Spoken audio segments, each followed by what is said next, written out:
الحمد لله الحمد لله الذي هدانا للإسلام وجعلنا من خير أمة أخرجت للأنام تأمر بالمعروف وتنهى عن الآثام أشهد أن لا إله إلا الله وحده لا شريك له الملك العلام وأشهد أن سيدنا ونبينا محمدا عبده ورسوله الداعي إلى دار السلام الذي قد بلغ الرسالة وأدى الأمانة ونصح الأمة وكشف الله به الغمة وجاهد في الله حق جهاده حتى أتاه اليقين صلوات ربي وسلامه عليه وعلى آله وصحبه ومن على شرعه مستقام أما بعد فيا عباد الله أوصيكم ونفسي الخاطئة المذنبة بتقوى الله وأحثكم على طاعته وطاعة رسوله في كل حال لعلكم ترحمون. Hadirin sidang jamaah Jumat rahimakumullah, alhamdulillah di hari Jumat yang mulia ini, di hari Jumat yang merupakan hari raya pekanan umat Islam, kita semuanya diberikan nikmat yang besar ketika Allah memilih kita di antara sekian banyak manusia untuk menjadi hamba yang beriman. Kemudian kita diberikan taufik, kemudahan, kekuatan untuk membuktikan iman dan Islam kita di jalan yang diridhoinya. Salah satunya adalah dengan memenuhi panggilannya menunaikan salat Jumat secara berjamaah. Perlu untuk kita senantiasa mengingat bahwa inilah nikmat yang paling mahal, inilah nikmat yang paling berharga yang diberikan kepada seorang hamba, karena hanya dengan iman dan amal soleh sajalah yang menjadi faktor penentu keselamatan, kebahagiaan, dan kesuksesan kita yang hakiki dunia dan akhirat. Sehingga kita perlu selalu menjaga iman kita, menumbuh kembangkannya dalam kehidupan kita, dan cara yang paling utama untuk kita menjaganya adalah dengan berusaha sekuat kemampuan kita menjalankan seluruh apa yang Allah perintahkan kepada kita, baik itu perintah yang sifatnya wajib ataupun sunnah, dan di saat yang sama kita berusaha menjauhkan diri dari apa yang Allah larang, baik itu larangan yang sifatnya haram ataupun makruh, yang dengan itu insya Allah iman kita akan senantiasa terpelihara, terjaga, dan meningkat dan menjadi bekal kita dalam kehidupan dunia dan akhirat. Hadirin sidang jamaah Jumat rahimakumullah, renungan Jumat kita hari ini adalah bagaimana mengutamakan keridhaan Allah dalam kehidupan kita. Salah satu hal yang perlu untuk senantiasa kita ingat, yang menjadi tujuan utama kehidupan kita selaku mukmin sejati adalah bagaimana agar Allah Subhanahu wa taala ridha kepada kita. Karena keridhaan Allah itulah yang menjadi faktor Allah Subhanahu wa taala mengangkat derajat kita di sisinya. Itu pula lah yang senantiasa diulang-ulang, wirid yang senantiasa dibaca oleh hamba-hamba yang menempuh jalan menuju kepadanya ketika mereka mengatakan Allahumma anta maqsudi wa ridhaka matlubi. Ya Allah, Engkaulah yang aku maksud dan keridhaanmu lah yang aku tuju. Keridhaan Allah ini menjadi sesuatu yang dicita-citakan setiap mukmin.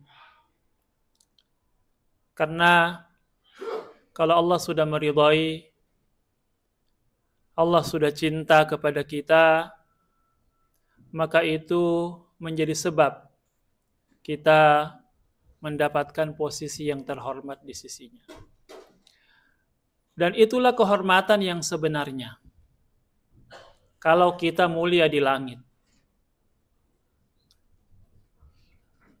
yang menjadi permasalahan kehidupan kebanyakan manusia adalah bahwa banyak di antara mereka yang lebih mengejar prestise di sisi makhluk, kemuliaan di sisi manusia, penghargaan, penghormatan manusia dibanding penghargaan dan penghormatan Allah Subhanahu wa taala.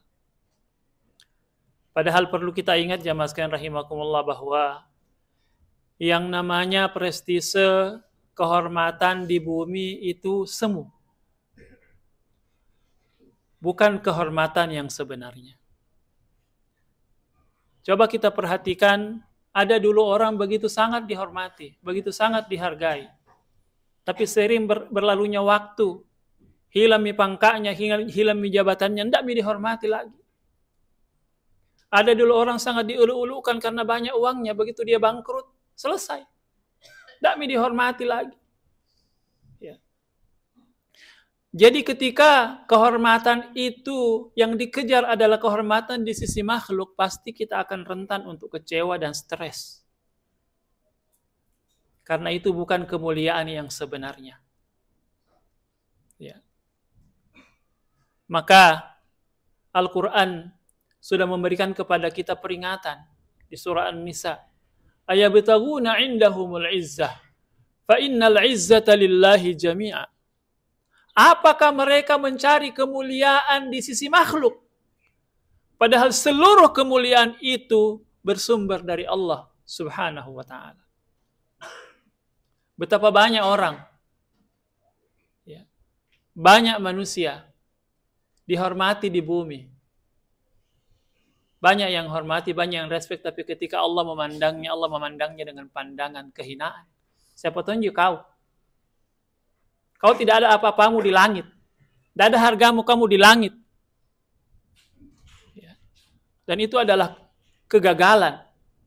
Kalau kita mendapatkan kondite yang buruk di langit. Karena itu adalah tanda cilaka. Maka jangan habiskan usia kita pada perkara-perkara untuk meridhakan mendapatkan kehormatan yang maksimal di bumi. Karena itu perkara yang mustahil. Kita untuk membuat respect semua orang, membuat ridha semua orang, itu perkara yang mustahil. Ridhan nasi ghayatul la tudrak. Untuk membuat semua orang itu ridha, semua orang itu respect, semua orang menghormati, itu adalah perkara yang mustahil. Maka istirahatkan diri kita dengan perkara-perkara itu. Ya. Banyak orang yang akhirnya karena dia hidup di dunia, kehormatan dunia yang terus dikejar. Diperbaiki penampilannya, diperbaiki kendaraannya, dikejar jabatan dan seterusnya. Akhirnya dia stres sendiri. Ya. Karena masih ada orang yang tidak hormat. Ada yang hormat, ada yang tidak hormat. Ada yang menghargai, ada yang tidak menghargai. Begitulah kehidupan. Sehingga ketika orientasi seorang hamba itu hanya kemuliaan di bumi, akhirnya yang dijumpai adalah kekecewaan dan kegagalan. Maka kalau kita mau mengistirahatkan diri kita, carilah kemuliaan di sisi Allah. Artinya selalu yang ada di kepala kita, di benak kita, di pikiran kita, kalau Allah memandang saya, apakah Allah memandang saya dengan pandangan cinta dan keridhaan? Sehingga orang beriman itu, jamaah sekalian rahimakumullah, apapun yang dia lakukan, apapun yang dia katakan, apapun keputusan yang akan dia ambil dalam kehidupannya, selalu dia selaraskan dengan keridhaan Allah. Kalau saya begini, Allah ridha atau tidak? Kalau saya begitu, Allah marah atau tidak? Ya. Kalau dia sudah pastikan ini sudah di dalam koridor kebenaran, kebaikan, dan keridhaan Allah, bismillah. Dia melangkah, dia bertindak, dia mengambil keputusan, dia mengeksekusi. Tapi kalau sebaliknya ketika dia mendapatkan jawaban bahwa ini Allah tidak ridha kalau saya begini, dia tahan dirinya. Walaupun mungkin di sisi kanan, sisi kiri banyak eksekusi, lakukan, kapan pi lagi. Tapi orang yang memiliki iman, orang yang memiliki orientasi yang kuat akan keridhaan Allah, dia mampu menahan dirinya. Mampu menahan dirinya bahwa kalau dilakukan ini Allah marah. Allah tidak suka. Allah tidak sayang.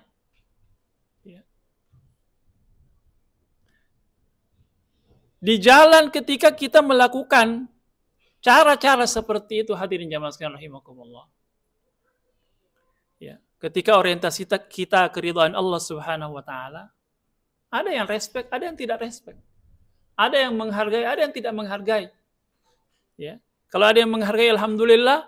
Kalau ada yang tidak menghargai, alhamdulillah juga. Karena yang kita lakukan adalah kebaikan. Kita tidak akan mungkin membuat senang semua orang. Yang penting langkah kita, tindakan kita selaras dengan keridhaan Allah Subhanahu wa taala. Kita harus mengambil inspirasi dari apa yang dilakukan oleh Nabi kita sallallahu alaihi wasallam. Pernah suatu waktu Rasulullah sallallahu alaihi wasallam duduk-duduk bersama istrinya Aisyah radhiyallahu anha di Madinah. Kemudian waktu itu sang istri tercinta Aisyah bertanya kepada baginda Rasul, "Ya Rasulullah, hal ata 'alaika yaumul ashaddu 'alaika min Uhud?" Ya Rasulullah, apakah ada peristiwa? Apakah ada hari di mana hari itu, peristiwa itu lebih berat dari peristiwa Uhud di sepanjang perjalanan dakwahmu ini? Kalau Aisyah, versi beliau, dia mungkin memahami yang paling sulit yang pernah Rasulullah lalui adalah peristiwa Uhud. Waktu itu pasukan Nabi kocar kacir, wajah beliau luka, ya, giginya tanggal, ya, hampir terbunuh waktu itu Rasulullah SAW. Aisyah bertanya, apakah ada peristiwa yang lebih berat dibanding peristiwa Uhud ya Rasulullah? Kata Rasulullah, ada, bukan Uhud yang paling berat. Ya. Situasi yang lebih berat dari peristiwa Uhud itu, kata Nabi, adalah ketika aku di Mekah, di mana dakwah saya di black campaign, ya, saya dimusuhi di Mekah, ya, pergerakan saya dibatasi, akhirnya saya berpikir untuk mencari lahan dakwah baru. Ya. Saya berangkat ke Taif, ya, 50 mil sebelah selatan kota Mekah. Ya. Ternyata keberangkatan saya di Taif itu sudah diketahui oleh orang kafir Quraisy, mereka mengirim kurir ke sana. Oh, sebentar lagi akan datang orang namanya Muhammad bawa ajaran agama baru, tolak. Begitu Rasulullah sampai di sana, semua rumah yang Rasulullah masuki semuanya menolak dakwah Rasulullah. Bahkan Nabi dicemooh, ya. Nabi dikata-katai dan diusir. Jangan tinggal di sini, tinggalkan Taif. Akhirnya Nabi keluar dari Taif itu dalam kondisi terusir. Kejahatan orang-orang Taif itu tidak sampai di situ. Mereka mencari tahu lagi di mana lagi Muhammad mau lewat. Oh, dia mau keluar dari jalan ini. Maka dikerahkanlah anak-anak kecil, para budak-budak, wanita, ya, untuk menanti kalau Muhammad lewat ini, lempari batu. Ya, kemudian kata-katai. Jadi Nabi SAW meninggalkan Taif, tidak melangkah satu langkah kecuali terkena lemparan batu. Ya. Seraya Nabi mendengarkan cemoohan yang sangat menyakitkan. Waktu itu baju Rasulullah robek, tubuhnya berdarah, beliau mandi keringat, Nabi berjalan berpuluh-puluh kilometer. Kemudian Nabi singgah di sebuah kebun, berdoa kepada Allah Subhanahu wa taala. Dalam doa yang panjang yang diabadikan dalam sejarah, ada satu potongan doa yang berkaitan erat dengan judul kita hari ini. Beliau berkata, lirih kepada Allah, Allahumma illam yaku bika ghadabun alayya fala ubali. Ya Allah, hari ini saya dihinakan, saya diusir, saya diperlakukan dengan perlakuan yang buruk oleh hamba-hambamu. Tapi ya Allah, kalau yang aku lakukan ini bukan karena engkau murka kepada aku, maka terjadilah apa yang terjadi. Saya tidak peduli. Yang penting kau tidak marah kepada aku, ya Allah. Itulah mentalnya Nabi. Dihina, dia apa sama orang, dia bilang yang penting Allah tidak marah. Ngapain juga saya pusing. Ya, Nabi bilangi ke orang, nah apa ke orang, yang penting Allah tidak marah kepada saya, no problem. Ya. Itu perlakuan makhluk itu sudah tidak saya pusingi lagi. Yang penting Allah tidak marah kepada saya. Ini adalah mental mukmin sejati. Ya. Jangan sampai hadirin jamaah sekalian rahimakumullah, kita tidak mengutamakan apa yang menjadi penilaian Allah pada diri kita. Begitu kita tidak dihormati makhluk, tersinggung, marah, kecewa, kita tidak pernah berpikir, apakah kalau Allah pandang saya dengan pandangan ridha dan kecintaan. Itu jauh lebih penting untuk selalu kita tanyakan. Makanya pernah suatu saat Al-Imam Syafi'i rahimahullah, seorang ulama besar yang mazhabnya banyak dipakai di Indonesia, duduk-duduk, tiba-tiba ada seorang laki-laki sekonyong-konyong datang tanpa babi bu, dia datang memegang jenggot Imam Syafi'i. Kemudian orang itu mengatakan, ya Syekh, saya mau tanya Anda, yang mana yang lebih mulia, jenggotmu atau jenggot kambing? Apa jawabannya Imam Syafi'i rahimahullah? Dia tenang saja. Ya. Sebenarnya orang ini sudah sangat kurang ajar. Tidak pantas dia begitu kepada seorang ulama, tapi dia santai saja. Apa yang dia katakan? Ya. Dia mengatakan jawabannya dengan tenang, dia mengatakan, kalau jenggot ini nanti di surga, dia lebih mulia dibanding jenggot kambing. Tapi kalau jenggot ini nanti di neraka, dia lebih hina dibanding jenggot kambing. Itu saja jawabannya. Dia tidak marah. Ya. Dia tidak marah. Karena yang dia pikir itu ya, ngapain juga marah. Ya. Yang penting kita tidak hina seperti yang dipikirkan orang lain di sisi Allah Subhanahu wa taala. Sesederhana itu. Maka kalau orientasi hidup kita adalah keridhaan Allah, tidak gampang ki stres. Tidak gampang ki galau, gelisah dan merana, tidak gampang. Kenapa? Karena keridhaan Allah itulah yang menjadi hal yang utama dalam hidup kita, yang selalu kita kejar. Jadi jamaah sekalian rahimakumullah, entitas yang paling beruntung itu adalah entitas para sahabat, murid-muridnya Nabi, karena mereka sudah mendapatkan titel itu, radhiyallahu anhum. Binassil Quran, dengan teks Al-Quran itu diakui di langit bahwa murid-muridnya Nabi ini radhiyallahu anhum. Ya, Allah ridha kepada mereka. Tapi yang mendapatkan jaminan itu cuma para sahabat. Kita tidak ada.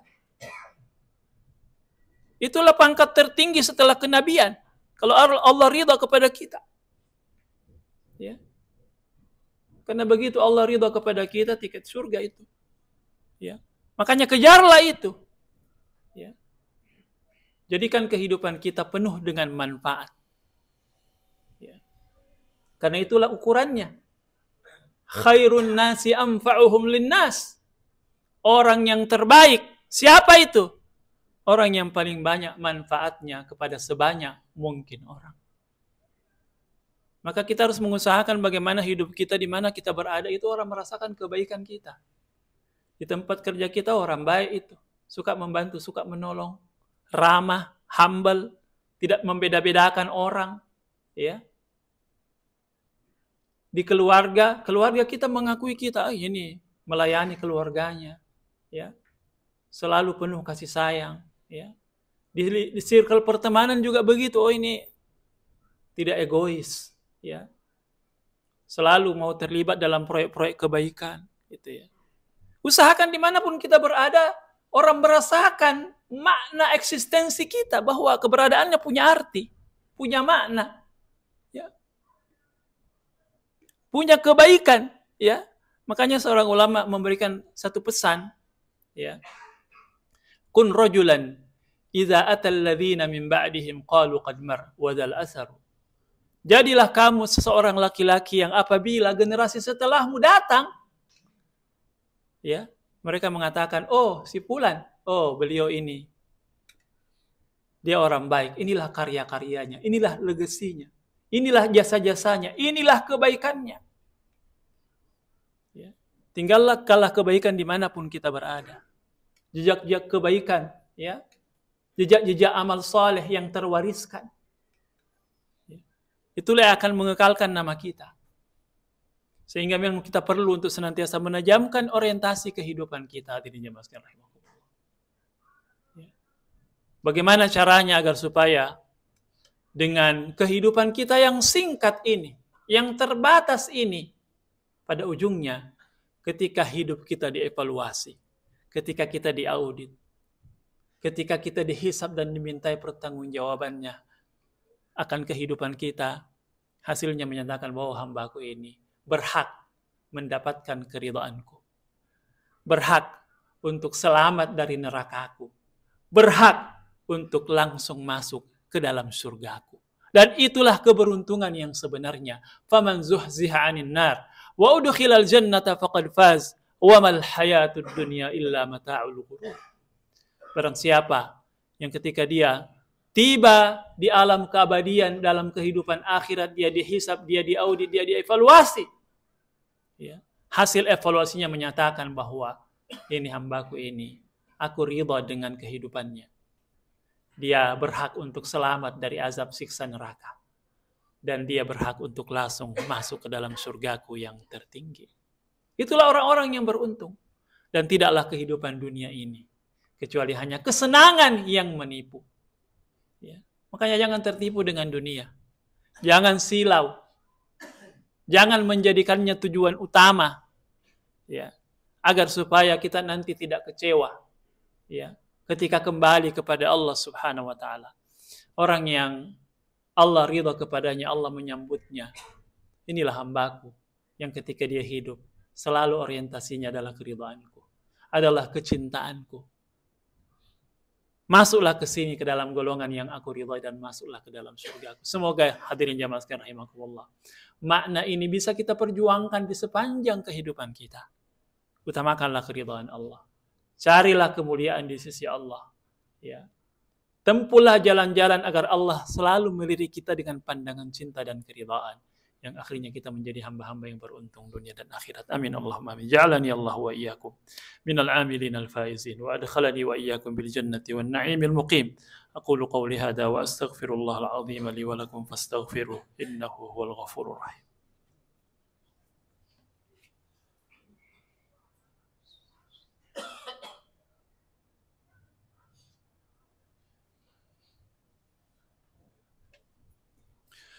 Alhamdulillah hamdan katsiran kama amar. Asyhadu an la ilaha illallah wahdahu la syarika lah wa asyhadu anna Muhammadan 'abduhu wa rasuluhu wa safiyyuhu wa khaliluhu alladzi la nabiyya ba'da, amma ba'du fa ya ibadallah ittaqullaha haqqa tuqatih faqad fazal muttaqun. Hadirin sidang jamaah Jumat rahimakumullah, di hari Jumat yang mulia ini ada sunnah dari Nabi sallallahu alaihi wasallam untuk kita banyak bersalawat kepada beliau, karena salawat kita kepada Nabi akan mengangkat derajat beliau lebih tinggi di sisinya, dan kita insya Allah akan diberikan kebaikan dan syafaat nanti di hari kiamat. Dan di hari Jumat yang mulia ini ada waktu mustajab untuk berdoa. Semoga waktu itu adalah waktu sekarang ini. Mari kita bersalawat kepada Rasulullah, diringi doa dan munajat kepada Allah. Semoga Allah mengistijabah seluruh doa dan munajat kita. Allahumma salli ala Sayyidina Muhammad wa ala ali Sayyidina Muhammad kama sallaita ala Sayyidina Ibrahim wa ala ali Sayyidina Ibrahim wa barik ala Sayyidina Muhammad wa ala ali Sayyidina Muhammad kama barakta ala Sayyidina Ibrahim wa ala ali Sayyidina Ibrahim fil alamin innaka Hamidum Majid. Wardallahumma 'anil khulafa'ir rasyidin أبي بكر وعمر وعثمان وعلي وعن الصحابة أجمعين وعن التابعين وتابعيهم بإحسان إلى يوم الدين وعنا معهم برحمتك وكرمك يا أرحم الراحمين. اللهم اغفر للمسلمين والمسلمات والمؤمنين والمؤمنات الأحياء منهم والأموات إنك سميع قريب مجيب الدعوات ويا قاضي الحاجات. اللهم إنا نسألك رضاك والجنة ونعوذ بك من سخطك والنار. اللهم ربنا إنا نسألك الهدى والتقى والعفاف والغنى.